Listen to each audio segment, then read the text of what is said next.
ഇന്ന് നമ്മൾ വളരെ പ്രധാനപ്പെട്ട ഒരു വഴിത്തിരിവിലേക്ക് എത്തിയിരിക്കുകയാണ്. കഴിഞ്ഞ ചില നാളുകളായി തുടർച്ചയായി നമ്മൾ പെന്തക്കോസ്തുകാരുടെ ദൈവം ആരാണ്, അവർ ആരാധിക്കുന്ന ആരെയാണ് എന്നൊക്കെയുള്ള ചോദ്യങ്ങൾ ഉയർത്തിയിരുന്നു. അതിൻ്റെ സമാപ്തിയായിട്ട് 2021 അവസാനത്തെ ചില ആഴ്ചകൾ നമ്മളൊരു ചലഞ്ച് വെച്ചിട്ട് പെന്തക്കോസ്തുകാരുടെ ദൈവം ആരാണെന്നുള്ള വ്യക്തമായ മറുപടി തിരുവെഴുത്തുകളുടെ അടിസ്ഥാനത്തിൽ അവതരിപ്പിച്ച് തെളിയിക്കുന്നവർക്ക് 20 ലക്ഷം രൂപ ഇന്ത്യൻ രൂപ സമ്മാനമൊക്കെ പ്രഖ്യാപിച്ചിരുന്നു. ചില ആളുകൾ അതിൽ വരികയും അവരുടെ സംഭാഷണങ്ങളൊക്കെ നിങ്ങൾ കേൾക്കുകയും ചെയ്തതാണ്. ആരും തന്നെ അൺക്ലെയിംഡ് ഫണ്ടായിട്ട് നിലനിൽക്കുന്ന 20 ലക്ഷം രൂപ ആരും അത് ക്ലെയിം ചെയ്തില്ല.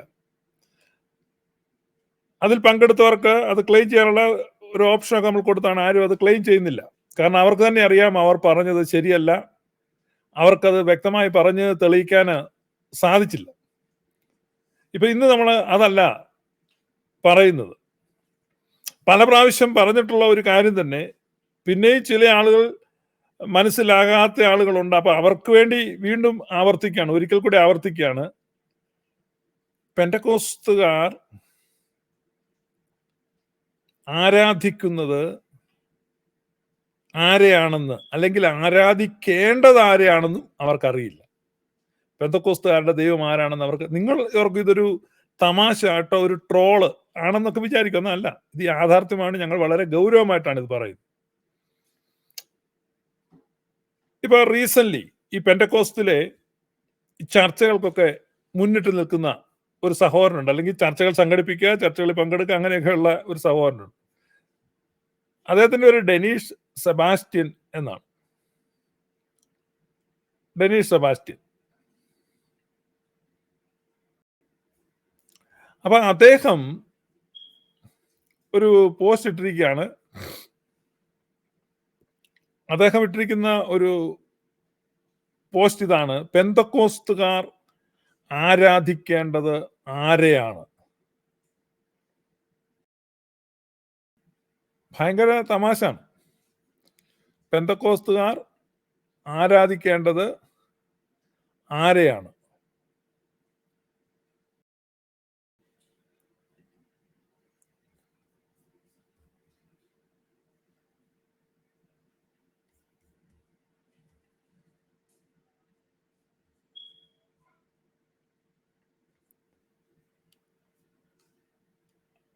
അതൊരു ചർച്ചയാണ്.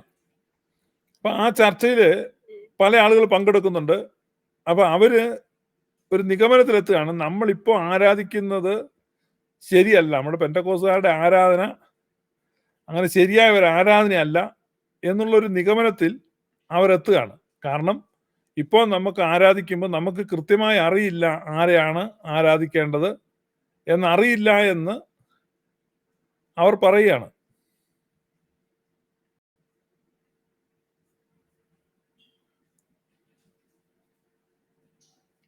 പിതാവിനെയാണോ ആരാധിക്കേണ്ടത്? അതായത് ഇപ്പൊ അവരുടെ ചർച്ചയിൽ അവർ തന്നെ പറയുന്നു, സത്യനമസ്കാരികൾ പിതാവിനെ ആരാധിക്കണം എന്ന് പറയുന്നുണ്ട്. പക്ഷേ നമ്മൾ പിതാവിനെ അല്ലല്ലോ ആരാധിക്കുന്നത്.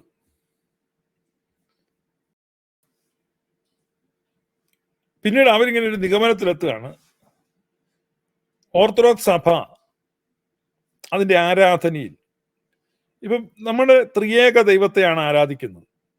അപ്പൊ വർഷിപ്പ് ട്രിനിറ്റേറിയനാണ്. ഈ ഓർത്തഡോക്സിലുള്ളവർക്ക് തന്നെ അതിന്റെ ആ ഗൗരവവും അതിന്റെ പ്രാധാന്യവും ഒന്നും മനസ്സിലാവുന്നില്ല. ഞാനത് പല പ്രാവശ്യം ഇതിനു മുമ്പ് ചൂണ്ടിക്കാണിച്ചിട്ടുള്ളതാണ്. വീണ്ടും മടുപ്പില്ലാതെ ഞാൻ പറയുകയാണ്.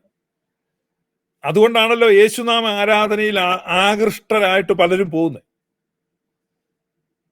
ഇതിന്റെ ഈ വ്യത്യാസം മനസ്സിലാകുന്നില്ല. യേശുവേ സ്തോത്രം, യേശുവേ നന്ദി. അപ്പൊ യേശുവിനെയാണ് ആരാധിക്കുന്നത്. ഈ കരിസ്മാറ്റിക് പെന്തക്കോസ്ത് ശക്തി കൂട്ടായ്മകളിലൊക്കെ പോയിട്ട് കാര്യസാധ്യത്തിന് വേണ്ടി അതിപ്പോ കാനാടി കുട്ടിച്ചാത്തനെ സേവിച്ചാലും മതി. അപ്പൊ കാര്യസാധ്യത്തിന് വേണ്ടി യേശുവിനെ ആരാധിക്കുന്നു. യേശു എന്ന് പറഞ്ഞാൽ ചരിത്ര പുരുഷനായ യേശു, അല്ലെ ഹിസ്റ്റോറിക്കൽ ജീസസ്. അപ്പൊ ആ ഹിസ്റ്റോറിക്കൽ ജീസസിനെ വർഷിപ്പ് ചെയ്യുക, അതാണ് ചെയ്യുന്നത്. അപ്പൊ ഹിസ്റ്റോറിക്കൽ ജീസസിനെ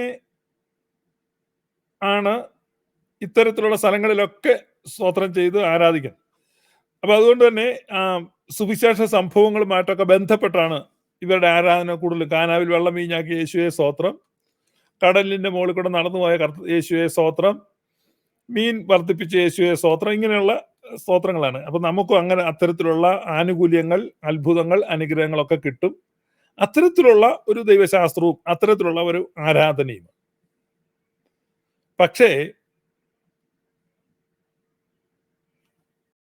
സത്യമായിട്ടും സഭയിലെ ആരാധന, ഓർത്തഡോക്സ് വർഷിപ്പിൽ പിതാവിനും പുത്രനും പരിശുദ്ധ റൂഹായ്ക്കും സ്തുതി, അങ്ങനെയാണ് ആരാധിക്കുന്നത്. പിതാവിനും പുത്രനും പരിശുദ്ധ റൂഹായ്ക്കും സ്തുതി. അപ്പൊ പിതാവിനും യേശുവിനും പരിശുദ്ധ റൂഹായ്ക്കും സ്തുതി എന്നല്ല ആരാധിക്കുന്നത്. പിതാവിനും പുത്രനും പരിശുദ്ധ റൂഹായ്ക്കും സ്തുതി. അപ്പൊ പിതാവിനും പുത്രനും പരിശുദ്ധ റൂഹായ്ക്കും സ്തുതി എന്ന് പറയുമ്പോഴുള്ള പ്രതിവാക്യമാണ് പ്രധാനപ്പെട്ടത്. കഴിഞ്ഞ ദിവസം ഞാൻ ഒന്ന് സൂചിപ്പിച്ചതാണ്. പിന്നെ ഇത് കൂടുതൽ ആവർത്തിച്ചെങ്കിലേ നമ്മൾ ചില ആളുകൾക്ക് മനസ്സിലാക്കാൻ പറ്റുള്ളൂ. അതുകൊണ്ടാണ് വീണ്ടും ആവർത്തിക്കുന്നത്. പിതാവിനും പുത്രനും പരിശുദ്ധ റൂഹായ്ക്കും സ്തുതി എന്ന് പറയുമ്പോൾ പ്രതിവാക്യം ആദി മുതൽ ഇന്നും എന്നേക്കും ആമേൻ. ആദി മുതൽ ഇന്നും എന്നേക്കും ആമേൻ. ഇത് ഇവിടെ നിങ്ങൾ വളരെ ശ്രദ്ധിക്കണം, വളരെ പ്രധാനപ്പെട്ട ഒരു കാര്യമാണ്. ഈ ആരാധന ആദ്യം മുതലുള്ളതാണ്. ഇത് ഇടക്കാലത്ത് തുടങ്ങിയതോ മോഡിഫൈ ചെയ്തതോ അല്ല. It is not recent started, it is not recent modified. ഇതാണ് പിതാക്കന്മാർക്ക് കിട്ടിയ വെളിപ്പാടിൽ നിന്ന് ഉണ്ടായിട്ടുള്ള ആരാധനയാണ്. ഇതെവിടെയാണ്? ആദ്യം മുതലുള്ളത്, ആദ്യം മുതലുള്ള ആരാധന.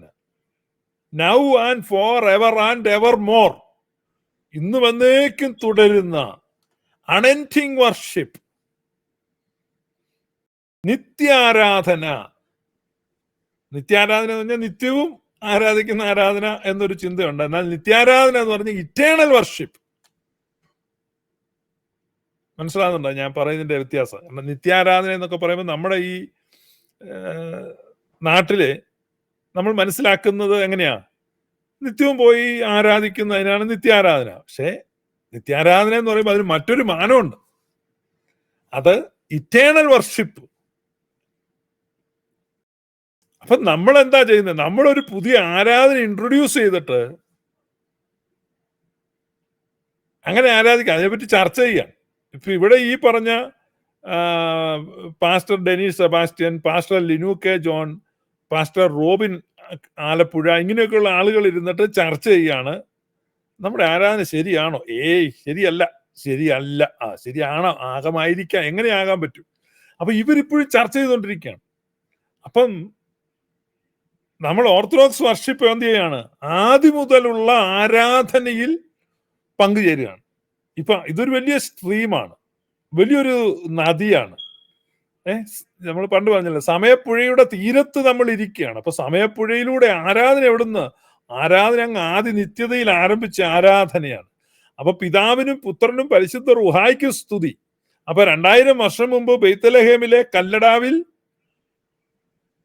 യേശുക്കുഞ്ഞ് ജനിക്കുന്നതിന് മുമ്പും ഉള്ള ആരാധനയാണ്. അപ്പൊ അപ്പം മുതലുള്ള ആരാധനയല്ല. ഈ ആരാധന എവിടെയാണ്? ആദ്യം മുതൽ ഇന്ന് എന്നേക്കും ആമേൻ. അപ്പൊ ആദ്യം മുതലുള്ളത് അത് വളരെ പ്രധാനപ്പെട്ടതാണ്. യോഹന്നാൻ ശ്ലീഹാ ലേഖനം എഴുതി പറയണം, ആദ്യം മുതലുള്ളതും ഞങ്ങൾ കണ്ണുകൊണ്ട് കണ്ടതും ഞങ്ങൾ സൂക്ഷിച്ച് വീക്ഷിച്ചതും ഞങ്ങൾ കാതുകളാൽ ശ്രവിച്ചതും ഞങ്ങൾ വിരലുകളാൽ സ്പർശിച്ചനുഭവിച്ചതുമായ വചനം. അപ്പൊ ആദ്യം മുതൽ ഉള്ള അല്ല ഇടക്കാലത്ത് വന്ന ഒരു സംഭവം അല്ല ഇത്. അപ്പൊ ഇതാണ് ഈ വെളിപ്പാട് എന്ന് പറയുന്നത്. അതുകൊണ്ടാണ് ഓരോ വാക്കുകൾക്കും പ്രാധാന്യമുള്ള ആരാധനയിൽ. അപ്പൊ പിതാവിനും പുത്രനും പരിശുദ്ധ റൂഹായിക്കും സ്തുതി ആദി മുതൽ ഇന്ന് വന്നേക്കും. ആമേൻ. ആദി മുതൽ. അപ്പൊ ആദി മുതലുള്ള ഒരാരാധനയെ നമ്മൾ എന്ത് ചെയ്യുന്നു?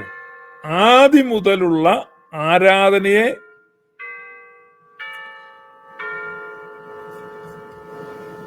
നമ്മൾ മനസ്സിലാക്കുന്നു. ഇപ്പൊ ഇവിടെ നിങ്ങൾ നോക്കുമ്പോ നിങ്ങൾ ഇവിടെ നോക്കുക. ഈ ഒരു പേജ് ഫേസ്ബുക്കില് ഡെനീസ് സെബാസ്റ്റ്യൻ അദ്ദേഹം ഒരു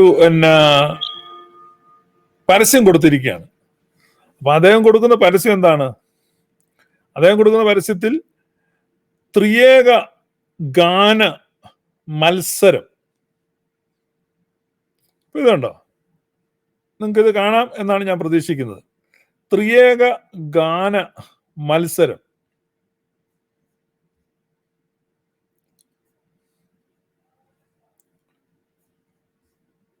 അതുണ്ടോ? ഉടൻ വരുന്നു ത്രിയേക ആരാധന ഗാന മത്സരം.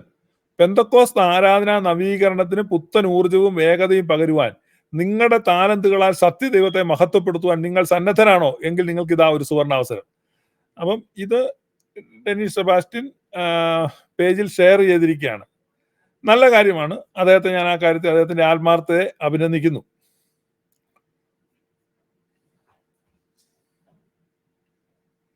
നല്ല കാര്യമായിട്ട് നിങ്ങൾക്ക് തോന്നില്ലേ? അപ്പൊ നമ്മളിത് പറഞ്ഞത് എത്രയോ നാളായിട്ട് പറഞ്ഞു. പെന്തക്കോസ്തിൽ ട്രിനിറ്റേറിയൻ വർഷിപ്പ് ഇല്ല. പെന്തക്കോസ്തിൽ യേശു ആരാധനയാണുള്ളത്. ഇത് പറഞ്ഞപ്പോ പെന്തക്കോസ്തിൽ നിന്ന് ഗ്ലോറിയസ് ഗോസ്പലിനോട് സംവാദത്തിന് വന്ന ഒരു മഹാൻ പറഞ്ഞു, ഓ അങ്ങനെയല്ല, നിങ്ങൾക്ക് അറിവില്ലാഞ്ഞിട്ടാണ്. ശരിയാണ്, എനിക്കറിവില്ല, ഞാൻ സ്കൂളിൽ പോയിട്ടില്ല, വിവരവും ഇല്ല.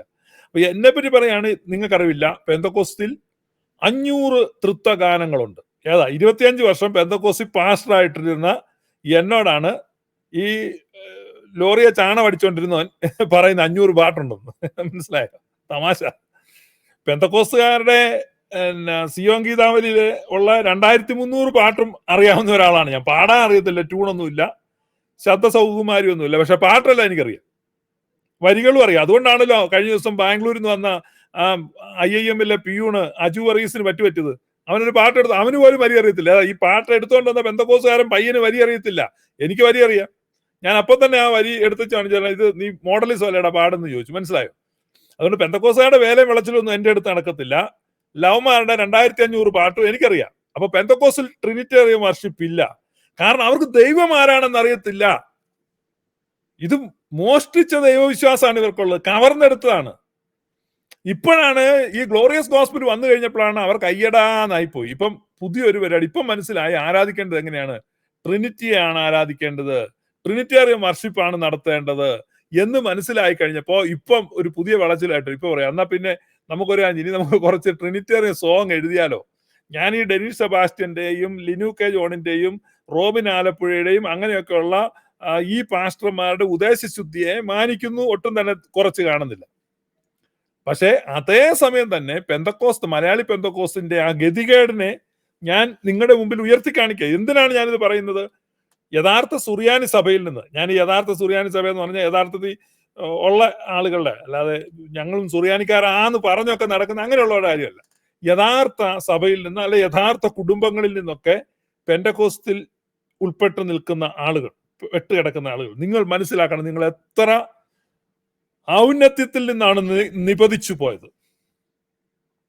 എത്ര ശ്രേഷ്ഠമായ ഒരു ആരാധനാ പാരമ്പര്യത്തിൽ നിന്ന്, എത്ര വലിയൊരു ദൈവിക സംസർഗത്തിൽ നിന്ന് അവിടുന്ന് നമ്മൾ നിപതിച്ചു പോയത്. എന്താ, നമ്മൾ വിചാരിച്ചു അവർക്ക് എന്തോ ആത്മീയതയുണ്ടെന്ന്. പക്ഷെ ഇപ്പം മനസ്സിലാകാണ് പെന്തക്കോസ്തുകാർക്ക് അവരുടെ ദൈവം ആരാണെന്ന് പോലും അറിയില്ല.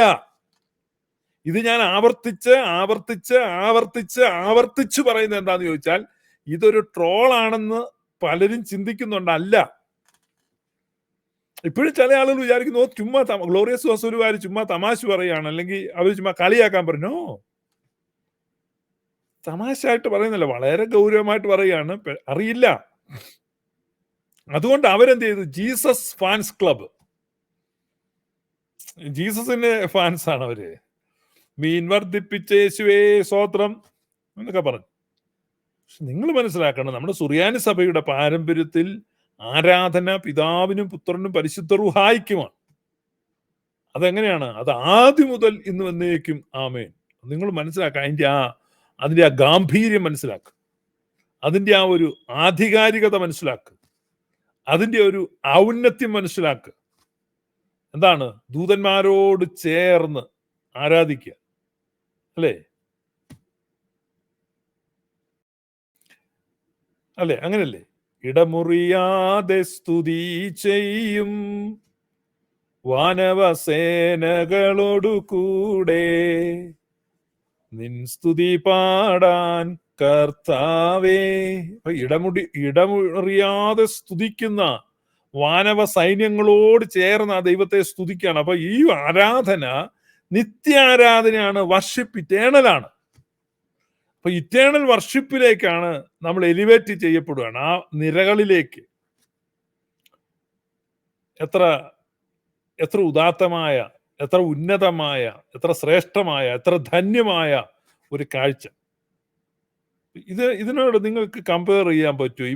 ഇവർ ഇപ്പോഴും ഇരുട്ടിക്കടന്ന് തപ്പുകയാണ്.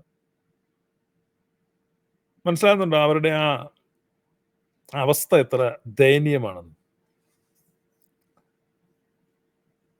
ഞാൻ പറഞ്ഞ ഈ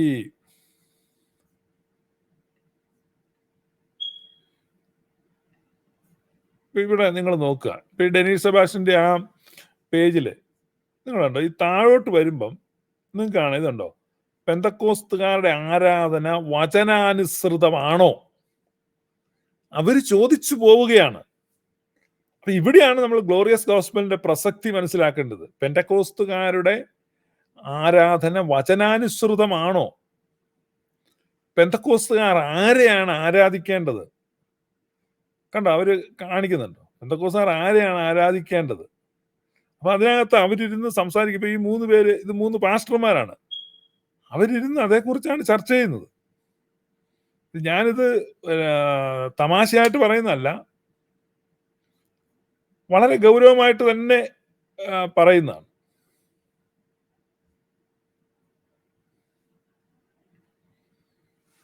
നിങ്ങളെ ഞാൻ ആ ഒരു ഭാഗം കാണിച്ചു തന്ന് നിങ്ങളിത് നേരിട്ട് മനസ്സിലാക്കാനാണ്. ഇത്ര ദയനീയമായ ഒരു സ്ഥിതി ആയിരുന്നു അവരുടേത്. ഇപ്പൊ അവരതിൽ നിന്ന് കരകയറാൻ വേണ്ടി ഇങ്ങനെ പരിശ്രമിക്കുകയാണ്.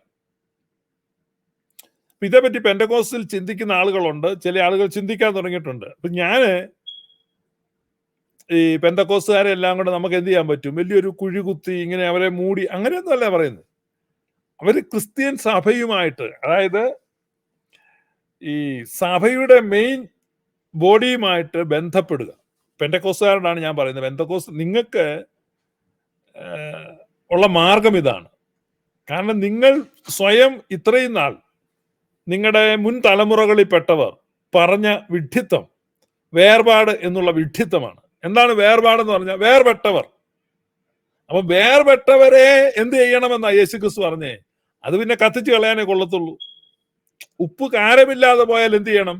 അത് പുറത്തിട്ട് ചവിട്ടാനേ കൊള്ളുള്ളൂ. ഇങ്ങനെയൊക്കെയാണ്.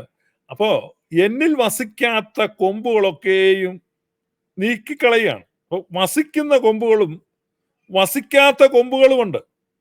അപ്പൊ എന്നിൽ വസിക്കുന്ന കൊമ്പുകൾ ക്രിസ്തു ആകുന്ന ആ ശരീരം, ബോഡി ഓഫ് ക്രൈസ്റ്റ്, ക്രിസ്തു ശരീരം എന്ന ആ സഭയിൽ. അപ്പൊ അപ്പോസ്തോലിക സഭ, സാർവത്രിക സഭ, വിശുദ്ധ സഭ, ഏകമായ സഭ. അപ്പൊ 4 വിശേഷണങ്ങളാൽ പരിലാളിതമായിരിക്കുന്ന ആ സഭയുണ്ട്. ആ സഭ എന്തൊക്കെയാണ്? സഭ ഏകമാണ്, ശ്ലൈഹികമാണ്, സാർവത്രികമാണ്, വിശുദ്ധമാണ്. അപ്പൊ ഏകവും ശ്ലൈഹികവും സാർവത്രികവും വിശുദ്ധവുമായ ആ സഭാഗാത്രത്തിൽ നിന്ന് സ്വയം വിഘടിച്ചു പോയവർ, സ്വയം തങ്ങളെ തന്നെ വേർപെടുത്തിയവർ, സ്വയം വേർപാടുകാർ എന്ന് വിശേഷിപ്പിക്കുകയും അതിൽ വൃഥ അഭിമാനിക്കുകയും ചെയ്തുകൊണ്ടിരുന്നവർ ഇന്ന് ആ തെറ്റ് മനസ്സിലാക്കി. ചില വർഷങ്ങൾക്ക് മുമ്പ് ഇന്ത്യ പെന്തക്കോസ്ത് ദൈവസഭയുടെ അല്ലെങ്കിൽ IPCയുടെ സാർവദേശീയ പ്രസിഡന്റായിരുന്ന പാസ്റ്റർ കെ സി ജോൺ, അദ്ദേഹവുമായിട്ട് ഞാനൊരു അഭിമുഖം നടത്തി. അത് ഇപ്പോഴും യൂട്യൂബിൽ ലഭ്യമാണ്. അതിൽ പെന്തക്കോസ്തിനെ പറ്റി പറയുമ്പോൾ അദ്ദേഹം പറയുന്നുണ്ട്, പെന്തക്കോസ്ത് ഒരു സഭയല്ല, യഥാർത്ഥത്തിൽ ഒരു ക്രിസ്തീയ സഭ എന്ന നിലയ്ക്കുള്ള ആ സഭ ഇന്ത്യയില് ആംഗ്ലിക്കൻ സഭ, ഓർത്തഡോക്സ് സഭ, കത്തോലിക്ക സഭ, ഇതാണ് 3 സഭ. ബാക്കിയൊന്നും സഭയല്ല. യെസ്, അദ്ദേഹം പറഞ്ഞത് ശരിയാണ്. വെറും സൊസൈറ്റീസ് ആക്ട് അനുസരിച്ച് തട്ടിക്കൂട്ടിയിട്ടുള്ള ചില സംഘടനാ ക്രമീകരണങ്ങൾ മാത്രമാണ്. അപ്പൊ ഇത് സഭയായി മാറണമെങ്കിൽ, നിങ്ങൾ ക്രിസ്ത്യൻ സഭയായി മാറണമെങ്കിൽ, അപ്പൊ സഭയുടെ ആ മൗതിക ഗാത്രത്തോട് ബന്ധിക്കപ്പെടണം. അപ്പൊ അതിനുള്ള മാർഗം എന്താണ്? ആ കമ്മ്യൂണിനിലേക്ക് വരണം. അല്ലാതെ ക്രിസ്ത്യാനികളുടെ വീടിന്റെ പരിയമ്പുറത്തൂടെ പമ്മി പോയിട്ട് അവിടെ നാളെ പിടിച്ചോണ്ട് പോകുന്ന പരിപാടിയല്ല. ഇപ്പൊ ഇവിടെ ഒരു നടന്ന സംഭവം ഞാൻ പറയാം. അമേരിക്കയിൽ പത്തനംതിട്ട പ്രദേശത്ത് നിന്ന് ഒരു മനുഷ്യൻ, അദ്ദേഹം അവിടെ ഒരു സ്കൂളിലെ വാദ്യാരായിരുന്നു. ഓർത്തഡോക്സ് സഭാ മാനേജ്മെന്റിന്റെ വകയായിട്ടുള്ള ഒരു സ്കൂളിലെ വാദ്യാരായിരുന്നു. അയാളെ ഒരു സെമിനാറിനോ മറ്റോ പങ്കെടുക്കാനുള്ള ഒരു പേപ്പർ കിട്ടി. അങ്ങനെ അമേരിക്കയിൽ എത്തി, വിസിറ്റ് വിസയിൽ. ന്യൂയോർക്കിൽ എത്തിക്കഴിഞ്ഞപ്പോ അമേരിക്കയൊക്കെ കണ്ടു കഴിഞ്ഞപ്പോൾ ആൾ അങ്ങ് മതി മറന്നു. പിന്നെ അമേരിക്ക നിലനിൽക്കണം, തിരിച്ചു പോകാൻ പ്ലാൻ ഇല്ല. എങ്ങനെ നിൽക്കാൻ പറ്റും? വിസ സംഘടിപ്പിക്കാൻ വേണ്ടി ഈ ഇവിടെ തന്നെ ന്യൂയോർക്കില് ഒരു പെന്തക്കോസ്ത് കുടുംബത്തിൽ ഡിവോഴ്സ് ആയിട്ട് നിന്ന ഒരു പെൺകുട്ടിയെ കെട്ടിച്ചു കൊടുക്കാന്ന് അവർ പറഞ്ഞു. അങ്ങനെ അതിനു മുമ്പ് 2 കല്യാണം കഴിച്ച ഒരു പെൺകുട്ടിയായിരുന്നു. ആ സ്ത്രീയെ കല്യാണം കഴിച്ചു. അങ്ങനെ അമേരിക്കയിൽ തപ്പിക്കൂടി. അപ്പം ഇദ്ദേഹം പെന്തക്കോസ് അല്ല, പക്ഷേ നിർവാഹമില്ലാത്തതുകൊണ്ട് അമേരിക്കയിൽ നിന്നു. അങ്ങനെ ചില വർഷങ്ങൾ കഴിഞ്ഞു. അദ്ദേഹം പെന്തക്കോസ് സഭയിൽ പോകാൻ നിർബന്ധിതനായി. അങ്ങനെ പെന്തക്കോസ് സഭയിൽ പോയിക്കൊണ്ടിരുന്നു. അങ്ങനെ ചില വർഷങ്ങൾ കഴിഞ്ഞപ്പോഴാണ് ഈ ഗ്ലോറിയസ് ഗോസ്പലിന്റെ ഈ തരംഗം വരുന്നത്. ഇപ്പൊ ഗ്ലോറിയസ് ഗോസ്പല് വന്നു കഴിഞ്ഞപ്പോ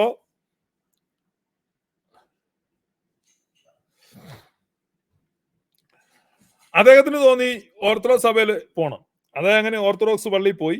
ഓർത്തഡോക്സുകാർക്ക് സന്തോഷം. അച്ഛൻ ചിരിച്ച് കാണിച്ചു, കപ്പിയാർ തലയാട്ടി കാണിച്ചു. അവരങ്ങനെ ചെന്നു. അങ്ങനെ 2-3 ആഴ്ചയൊക്കെ ചെന്ന് കഴിഞ്ഞപ്പം അച്ഛൻ വിളിച്ചു പറഞ്ഞു, അത് സഹോദരൻ ഇവിടെ ഇങ്ങനെ വരുന്നതൊക്കെ കൊള്ളാം, അപ്പൊ നിങ്ങളുടെ ഭാര്യയും മക്കളും ഒക്കെ ആയിട്ട് വരൂ, യു ആർ മോസ്റ്റ് വെൽക്കം. ഭാര്യയുടെ അടുത്ത് വീട്ടിൽ ചെന്ന് ഈ ആഗ്രഹം പറഞ്ഞപ്പം അവിടുന്ന് ഉണ്ടായ പ്രതികരണത്തെ തുടർന്ന് ഒരാഴ്ച അങ്ങേര് കട്ടിലേന്ന് എഴുന്നിട്ട് അത്ര ശക്തമായ പ്രതികരണമായിപ്പോയി. ഇദ്ദേഹം നിരാശിതനായി.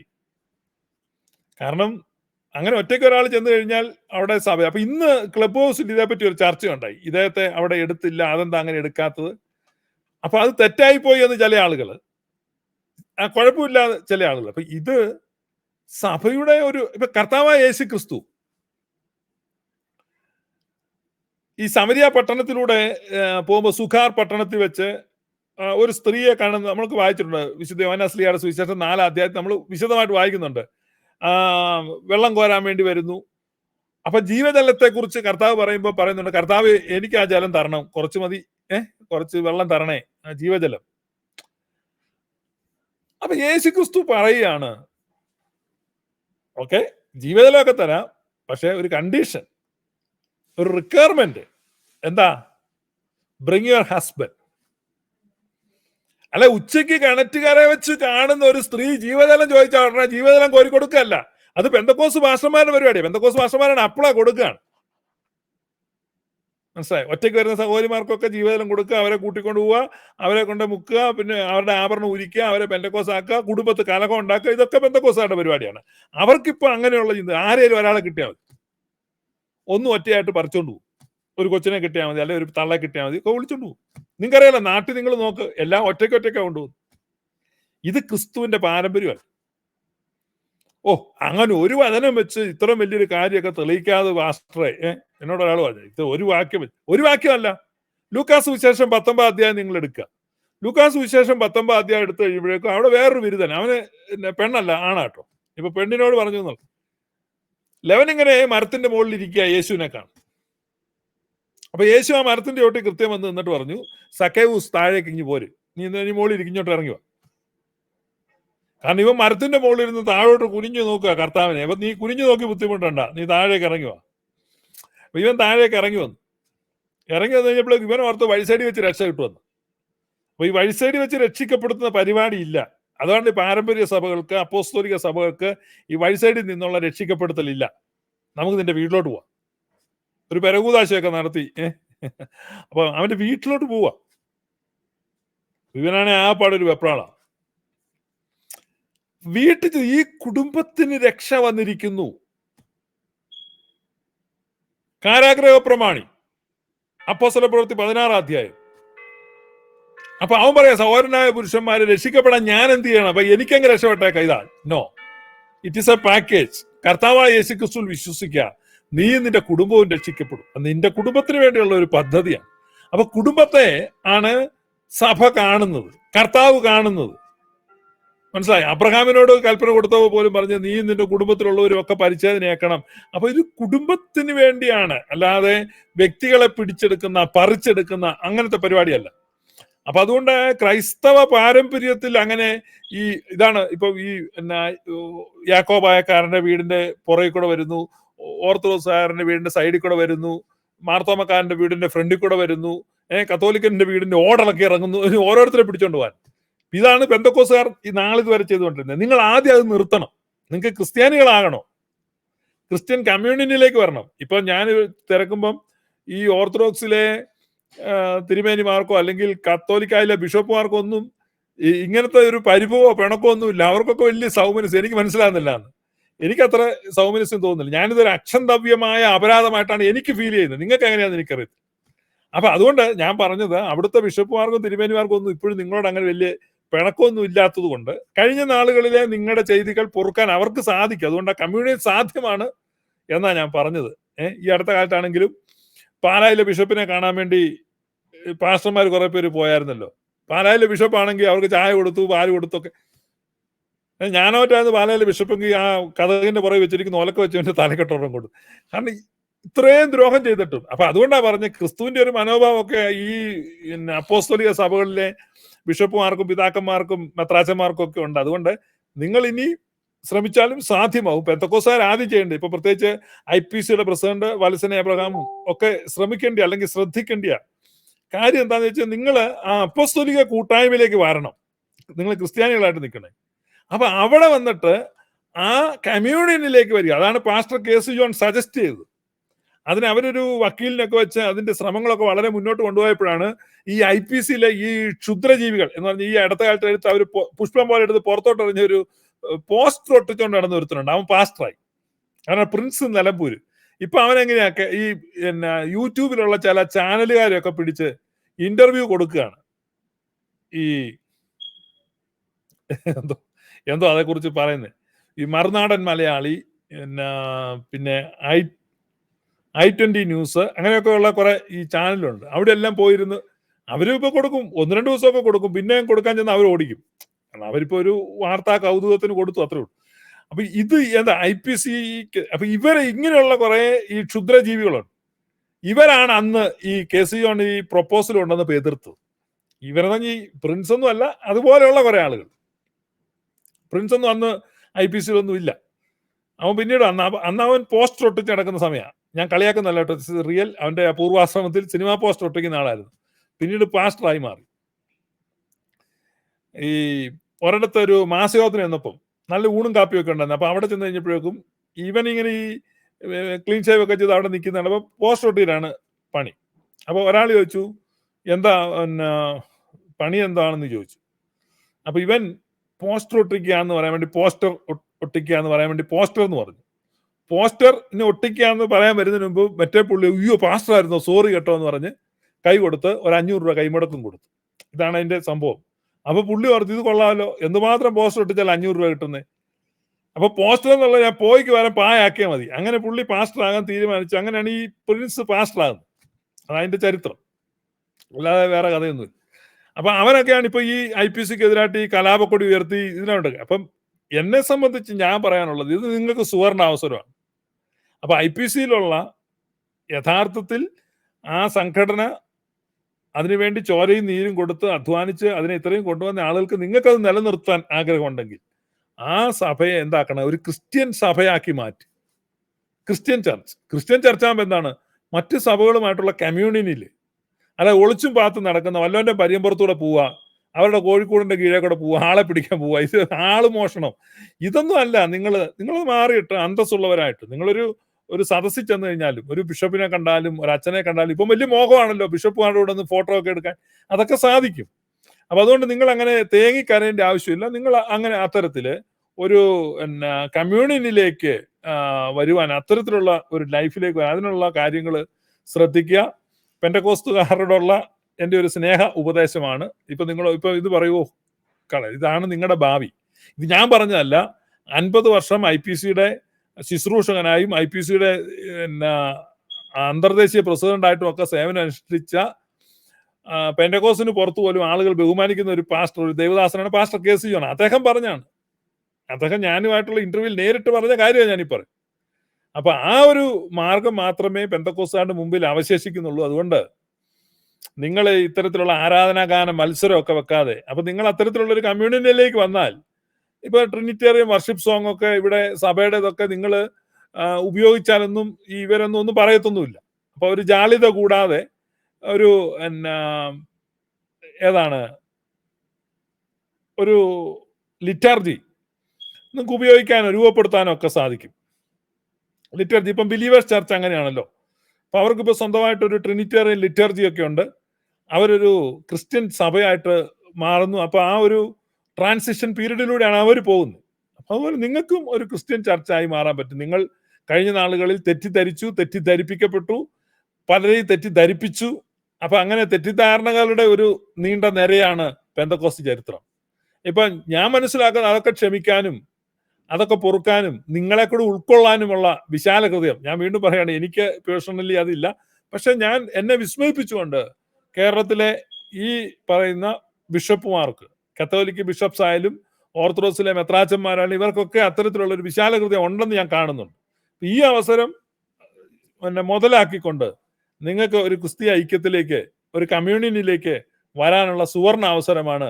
അല്ലാതെ ഇത്തരത്തിലുള്ള പാട്ട് മത്സരം, ഇതൊക്കെ വളരെ വളരെ തമാശയാണ്. കാരണം കഴിഞ്ഞ നാളുകളിൽ നമ്മൾ എന്തു പറഞ്ഞോ അത് സത്യമാണെന്ന് നിങ്ങൾ തെളിവ് സഹിതം കാണിക്കുകയാണ്.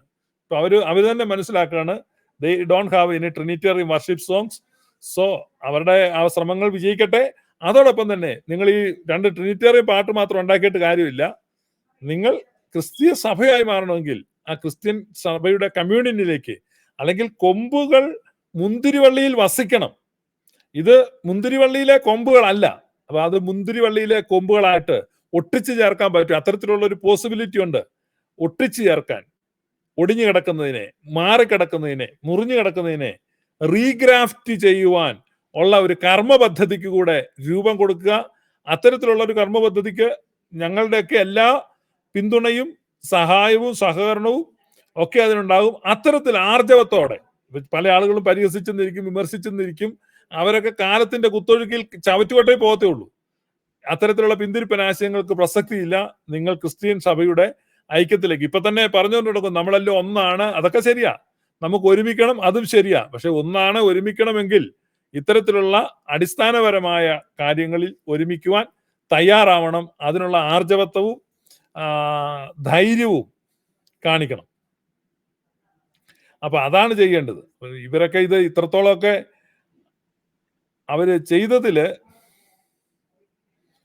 നമുക്ക് വളരെ സന്തോഷമുണ്ട്.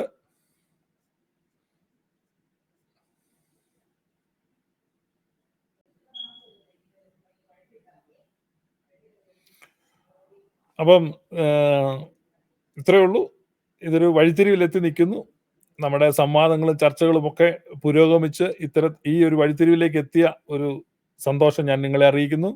നിങ്ങൾക്ക് പരിചയമുള്ള പെന്തക്കോസ്തുകാരുമായിട്ടും നിങ്ങൾ ഇത്തരത്തിലുള്ള ചർച്ചകളിലേക്ക് പോകണം. നിങ്ങൾ അവരോട് സ്നേഹബുദ്ധി ഉപദേശിക്കണം.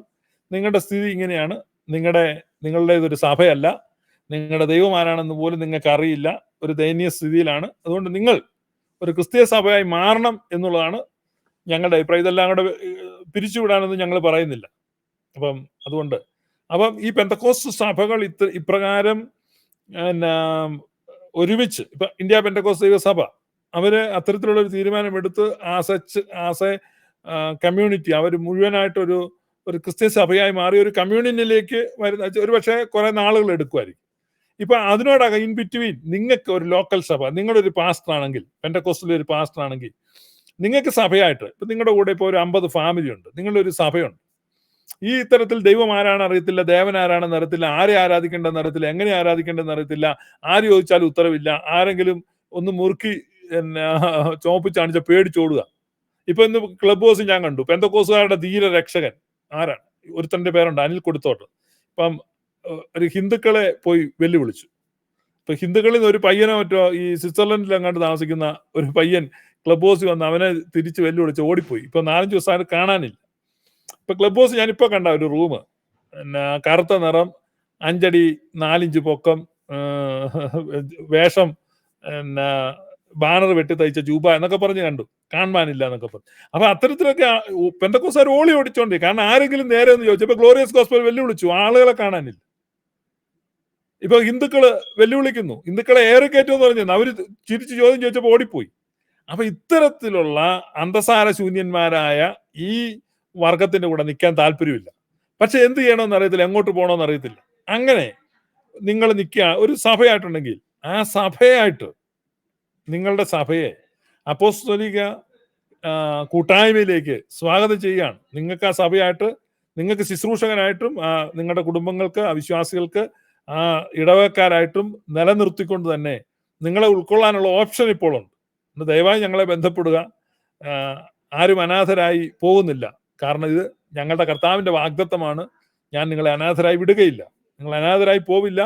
ആ വിശാലമായ ക്രിസ്തീയ കൂട്ടായ്മയിലേക്ക് അഭിമാനത്തോടെ, അന്തസ്സോടെ ഞങ്ങൾ ആരെയാണ് ആരാധിക്കുന്നത്. അപ്പൊ പൗലോസ് പറയുന്നുണ്ട്, ഞാൻ ആരെ വിശ്വസിച്ചിരിക്കുന്നു എന്ന് ഞാൻ അറിയുന്നു. ഈ അറിവ്, ഏകസത്യ ദൈവമായ നിന്നെയും നീ അയച്ചിരിക്കുന്ന യേശു ക്രിസ്തുവിനെയും അറിയുന്നതാണ് നിത്യജീവൻ. അപ്പൊ ഈ അറിവിന്റെ നിറവിലേക്ക് സ്വാഗതം. ഞാൻ ആരെ വിശ്വസിച്ചിരിക്കുന്നു എന്ന് ഞാൻ അറിയുന്നു, അവൻ എൻ്റെ ഉപനിധി കാപ്പാൻ ശക്തൻ എന്ന് ഉറച്ചിരിക്കുന്നു. അപ്പൊ ആ അറിവിലേക്കും ഉറപ്പിലേക്കും അപ്പോസ്തലിക സഭാ കൂട്ടായ്മയിലേക്കും നിങ്ങളെ സ്വാഗതം ചെയ്യുകയാണ്. You are most welcome. ഞാൻ പറഞ്ഞല്ലോ, ഒരു ചർച്ച എന്ന നിലയ്ക്ക്, ഒരു ലോക്കൽ ചർച്ച എന്ന നിലയ്ക്ക് നിങ്ങൾക്ക് ജോയിൻ ചെയ്യാനുള്ള ഓപ്ഷൻ ഉണ്ട്.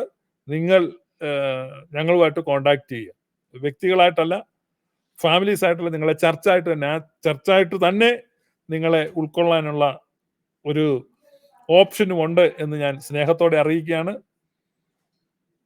ദൈവമായ കർത്താവ് നിങ്ങളെ അനുഗ്രഹിക്കട്ടെ.